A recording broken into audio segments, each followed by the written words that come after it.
సమాజంలో ఉన్న ప్రతి ఒక్కరికి కూడా ఒక గురుతరమైన బాధ్యత ఉంటుంది.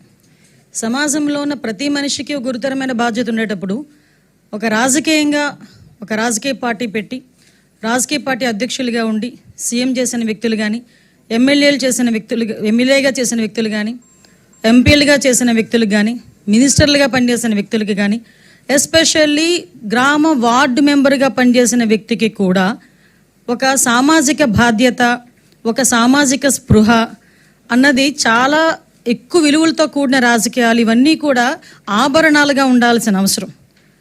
ఎందుకంటే ఈ మాట చెప్తున్నాను, కొన్ని కోట్ల మంది ప్రపంచంలో, మన రాష్ట్రంలో 5 కోట్ల మందికి పైగా జనాభా ఉంటే కేవలం 175 మందికే అధ్యక్ష అనే అవకాశాలు కూడా కల్పించారు ఈ రాష్ట్ర ప్రజలు.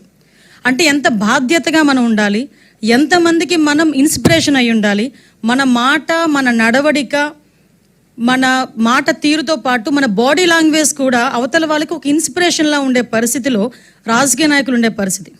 అటువంటి పరిస్థితుల నుంచి ఈరోజు పరిస్థితులు ఎంతగా దిగజారిపోయాయంటే, ఎస్పెషల్లీ జగన్మోహన్ రెడ్డి గారు, అదేవిధంగా వాళ్ళ పార్టీ మనుషులు కానీ, వాళ్ళ పార్టీ కార్యకర్తలు కానీ చేస్తున్న వ్యవహారాలు చూస్తూ ఉంటే ఒక్కొక్కసారి రాజకీయాలు ఇంత దిగజారిపోయాయా అనిపిస్తూ ఉంటుంది. ఎందుకు ఈ మాట చెప్తున్నానంటే, రాజకీయ నాయకులని అభిమానించే వాళ్ళు చాలామంది ఉంటారు. అభిమానించే వాళ్ళే కాకుండా మనల్ని మార్గదర్శకంగా తీసుకునే వాళ్ళు కూడా చాలామంది ఉంటారు.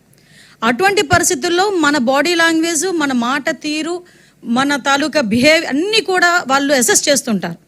అటువంటి సందర్భంలో ఈరోజు ఒక మానవత్వం లేకుండా కనీసం రాజకీయం అతని తాలూకా రాజకీయ ఉద్దేశాల ధ్యేయంగా హింసను ప్రేరేపించడమే కాకుండా హింసను చేస్తూ తిరిగి దాన్ని సమర్థించుకునే పరిస్థితులు కల్పిస్తున్నా ఉంటే ఒక్కసారి నాకు నిజంగా నేను ఒక రాజకీయ నాయకురాలుగా ఉండేందుకు కొంచెం నేను కూడా ఒక్కొక్కసారి ఇబ్బందులు పడాల్సిన అవసరం వస్తుంది.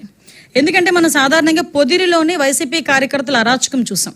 అరాచకం చూసిన తర్వాత మళ్ళా వెంటనే రెంటపల్లి వెళ్ళాలి అనేసరికి మా డిపార్ట్మెంట్ వాళ్ళు కూడా, పోలీస్ డిపార్ట్మెంట్ వాళ్ళు కూడా చాలా క్లియర్గా నోటీస్ సర్వ్ చేశారు.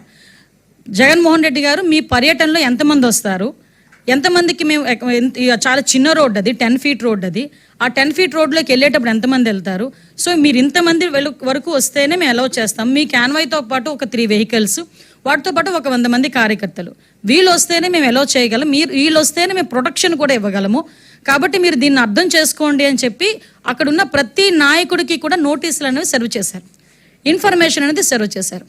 ఆఫ్ కోర్స్ అయిపోయింది. అవసరమైన అయినప్పటికీ కూడా వాళ్ళని చుట్టుపక్కల నియోజకవర్గాల నుంచి వేల కొద్దీ ఈరోజు రేపు ఇంతమంది రావాలి, అంతమంది రావాలని వాళ్ళు వాట్సాప్ గ్రూప్లో పెట్టుకున్న తర్వాత మాకున్న ఇంటెలిజెన్స్ రిపోర్ట్ ప్రకారం వీళ్ళందరూ మొబిలైజ్ చేస్తున్నారన్న సంగతి తెలిసి అతనికి Z+ సెక్యూరిటీ అనే వ్యక్తిగా అతనికి ఇవ్వాల్సిన సెక్యూరిటీని ప్రాపర్ వేలో మేమందరం కూడా మేము ఇవ్వగలిగాం, ఇచ్చాం కూడా. ఇచ్చిన తర్వాత మనం చూస్తే ఆ జగన్మోహన్ రెడ్డి షో చేశాడు, ఒక రోడ్ షో చేశారు. అతను వెళ్ళేదేమో ఒక పరామర్శకి వెళ్తున్న వ్యక్తి రోడ్ షో చేస్తున్నాడు. ఇంచుమించుగా అతని ఇంటి దగ్గర నుంచి, తాడేపల్లిలో అతని ఇంటి దగ్గర నుంచి 10:30కి స్టార్ట్ అయిన వ్యక్తి సాయంత్రం 4 గంటలకి ఆ రెంటపల్లి వెళ్ళారంటే ఒకసారి ఆలోచన చేయండి, ఎంత స్లోగా మూవ్ అయ్యి ఎంత రోడ్ షో చేసుకుని ఆయన వెళ్ళారో ఒక్కసారి జనాలు కూడా అర్థం చేసుకోవాలి. ఈ నేపథ్యంలో అతను రోడ్ షో చేసుకుంటూ, అందరికీ అభివాదాలు చేసుకుంటూ, అందరి దగ్గర నవ్వుతూ షేక్ హ్యాండ్లు ఇస్తూ ఆయన వెళ్తూ ఉంటే దారిలోని అతని కార్యకర్త, అతని సింపథైజర్, అంటే వాళ్ళ పార్టీ సింపథైజర్, పార్టీ కార్యకర్త కనీసం వెహికల్కి కింద పడిపోయి టైర్ కింద పడ్డాడు అన్న సంగతి తెలిసి కూడా అతను కనీసం బండి ఆపకుండా ఆ బండిని అలా ఆ పక్కనున్న వ్యక్తిని కనీసం పక్కన తీసి, నేనేమంటానంటే ఆ బండి కింద పడిపోయాడు వ్యక్తి, ఆ వ్యక్తిని తీసి ఇమీడియట్గా 108కో దేనికో ఫోన్ చేసి అంబులెన్స్లో పంపిస్తే కనీసం మనిషి బతికేవాడేమో. ఎంత అంటే దాన్ని ఏ పదాలు ఉపయోగించుకోవాలో కూడా అర్థం కావట్లేదండి. ఎంత నిరంకుశంగా, కనీసం దయా జాలి లేకుండా ఆ వ్యక్తిని అలాగే ఈడ్చి ముళ్ళ పొదల్లో పడేశారు. తర్వాత అతన్ని చూసి పోలీస్ డిపార్ట్మెంట్ వాళ్ళు 108కి ఫోన్ చేసి ఇమీడియట్గా డిపార్ట్మెంట్ వాళ్ళు హాస్పిటల్కి పంపిస్తే హాస్పిటల్కి వెళ్ళిన తర్వాత అతను చనిపోయాడని డాక్టర్స్ చెప్పడం జరిగింది. కనీసం అతను ఆ కార్ కింద పడిన తర్వాత అయినా ఇమీడియట్గా హాస్పిటల్కి పంపించి ఉంటే ఆ మనిషి బతికేవాడు కదా.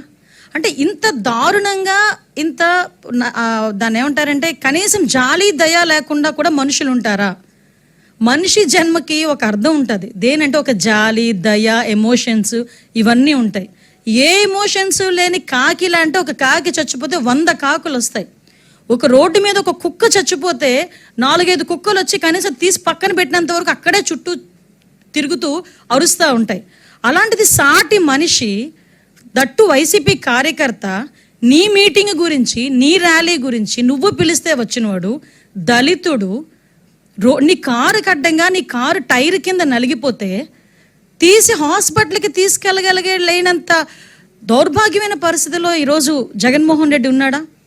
అంత నిర్దయగా జగన్మోహన్ రెడ్డి ఉన్నాడా? అంటే అతనికి జగన్మోహన్ రెడ్డి రాజకీయ లబ్ధి తప్పించి మనుషుల ప్రాణాలంటే లెక్కలేదా? ఇంత ఉన్మాద పరిస్థితిలో కూడా రాజకీయ నాయకులు ఉంటారా? నిజంగా నాకైతే చాలా ఆశ్చర్యం అనిపిస్తుందండి. ఇలాంటి సిచ్యువేషన్ నుంచి తన నిర్లక్ష్యంగా 2 చనిపోయారు. అతని నిర్లక్ష్య కారణంగా ఆ రోజు సింగయ్య, మళ్ళీ ఇంకొక అబ్బాయి రెడ్డి, 2 చనిపోయారు. 2 చనిపోయినా కూడా తన పర్యటన కొనసాగిస్తూనే ఉన్నాడు.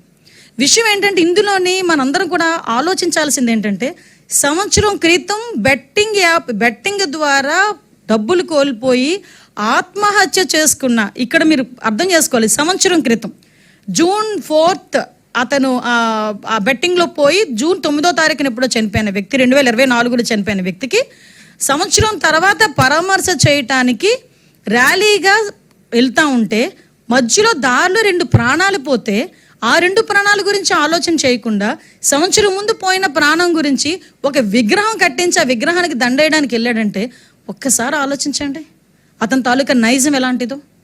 ఇదే సేమ్ పందాలో వాళ్ళ బాబాయ్ హత్య గురించి ఒకసారి మనం ఆలోచన చేసుకుంటే, గొడ్డలి వేటు గురించి ఒక్కసారి మనం ఆలోచన చేసుకుంటే పరిస్థితి ఏంటన్నది ఆలోచించవచ్చు.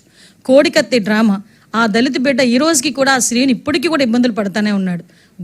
గులకరాయి డ్రామా అంటే ఏదో రకంగా అంటే సీఎం కుర్చీలో కూర్చోవాలనే ధ్యాస తప్పించి మానవత్వం లేకుండా చేసే పరిస్థితి ఈరోజు మనందరికీ కూడా కనిపించే పరిస్థితి వస్తుంది.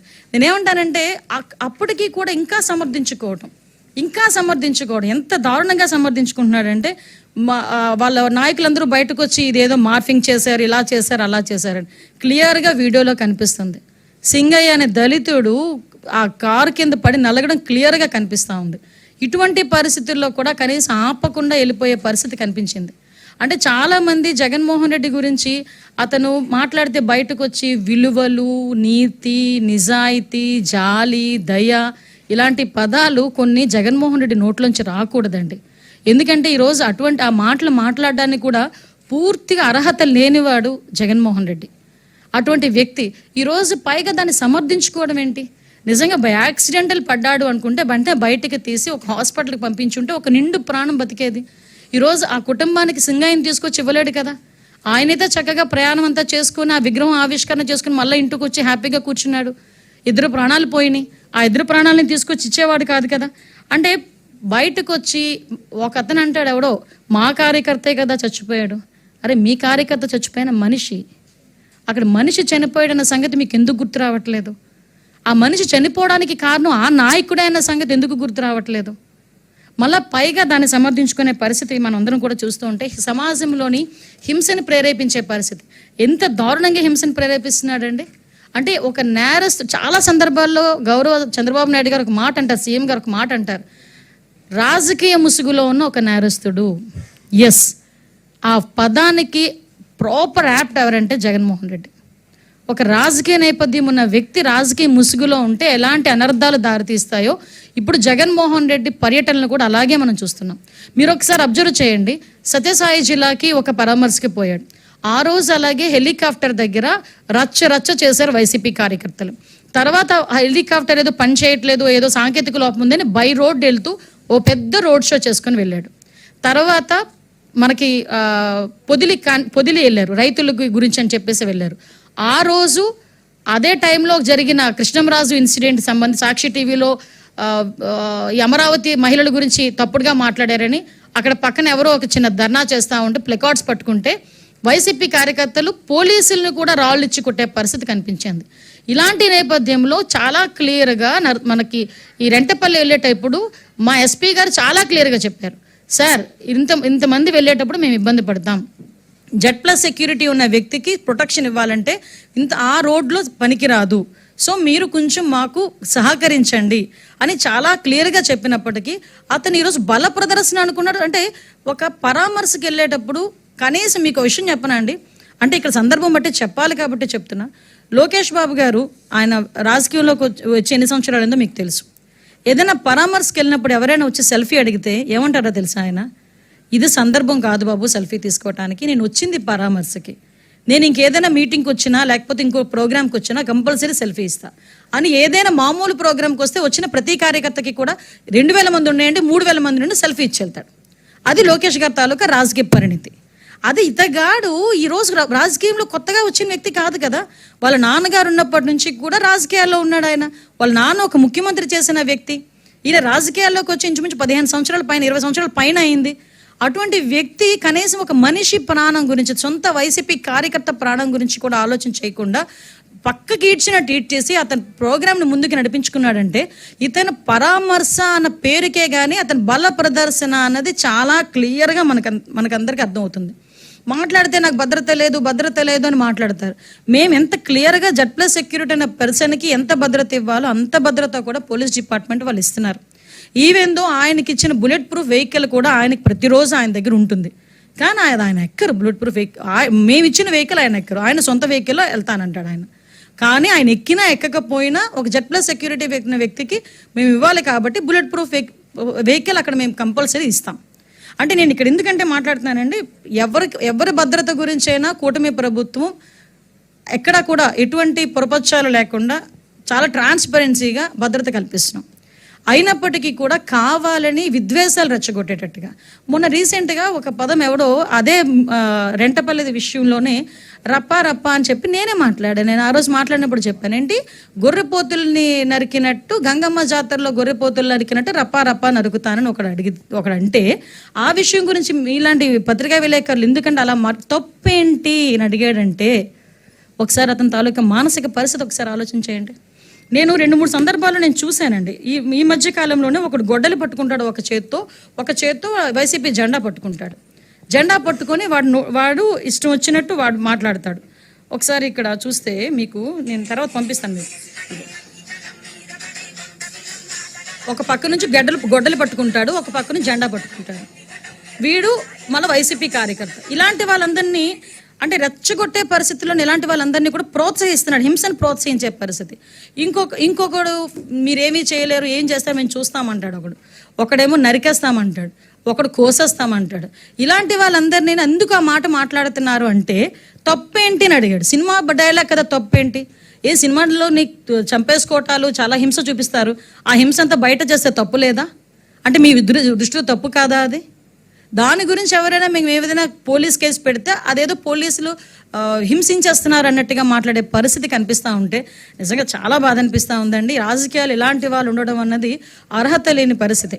అంటే ఇలాంటి రేపు పొద్దున్న 2029లో మేము వస్తాము, ఇలాంటి హింసను ప్రేరేపిస్తామని ఇండైరెక్ట్గా సమాజానికి చెప్పే పరిస్థితి ఈరోజు జగన్మోహన్ రెడ్డికి ఉంది అంటే ఒక్కసారి రాష్ట్ర ప్రజలందరూ కూడా ఒక్కసారి ఆలోచించుకోవాల్సిన అవసరం కూడా ఉంది.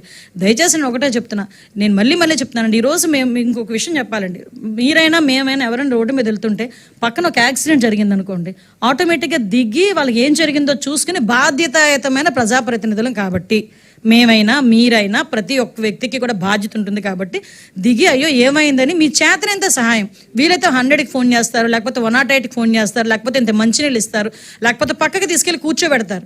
ఈవెన్ మీకు ఎక్కడో ఒక వీడియో చూశాను, 2 వీలర్ మీద వెళ్తున్నావు, యాక్సిడెంట్ అయిన వ్యక్తిని పక్కన పెట్టి పోలీస్కి ఫోన్ చేసిన పరిస్థితి. అలాంటిది ఒక సొంత రీసెంట్గా చంద్రబాబు నాయుడు గారి కాన్వాయ్లో కూడా ఎవరొక యాక్సిడెంట్ అయితే బైక్ మీద పడిపోతే స్వయంగా ముఖ్యమంత్రి దిగి ఏమైందని కనుక్కొని వాళ్ళని హాస్పిటల్కి తీసుకెళ్ళిన పరిస్థితి. అదేవిధంగా మొన్న రీసెంట్గా నాదెండ్ల మనోహర్ గారు అదే పరిస్థితి. నేనైతే 2-3 సార్లు నా కాన్వాయ్ ఆపి నేను చూసుకున్న పరిస్థితి. సవితమ్మ అదేవిధంగా ఒక ఆపిన పరిస్థితి. ఎమ్మెల్యేలు అయితే కోకొల్లలు. నాకు తెలిసి మీరైనా ఎవరైనా మీరు వెళ్ళినా కూడా ఎక్కడైనా రోడ్ యాక్సిడెంట్ జరిగితే ఆగి ఎందుకు జరిగింది అనుకునే పరిస్థితి.